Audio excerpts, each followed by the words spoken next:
Hey folks, so I recently transplanted my Phalaenopsis orchid that I had recently transplanted into this pot, into a much taller pot, and the reason I did that is because I had to put this and elevate it because these roots were extending below the pot line.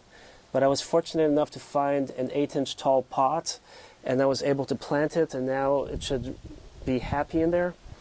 So this pot, I'm going to plant my recently purchased vanilla planifolia. This was an excellent price and a really nice healthy plant that I recently bought.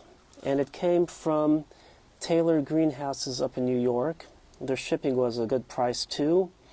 And they even had some variegated kinds of vanilla, but they were out of stock when I purchased, so I only was able to purchase the regular, which is not a big deal. But you see how these roots are all like overly grown in there, so it did need a replant. So I had already put some peat moss in there, and I put this in. I'm going to have to get a stake so that this can grow up, but in the meantime I'll have to keep this pot on the other pot until I do so. I need to figure out where I can find a nice, maybe a plastic stake. I don't want to use metal, and then wood will deteriorate over time, so it's like if the orchid attaches to the wood, maybe that would be problematic down the road, but maybe not. Maybe I should just find a really nice thick dowel and use that. At least the dowel won't be weather treated, because they'll salt treat or something lumber, and you don't want to have those chemicals risk killing the orchid if you want it to attach to wood.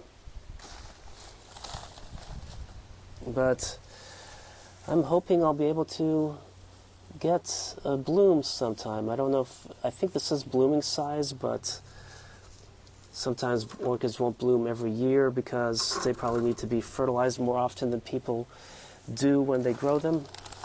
But you can see here where there was a branch cut and a new branch formed.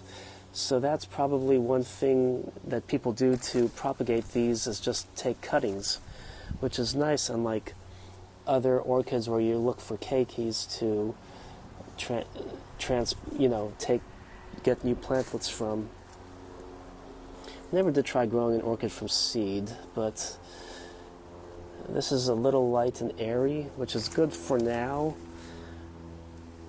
And I'm not going to have it really compact because I do want the roots to remain healthy and grow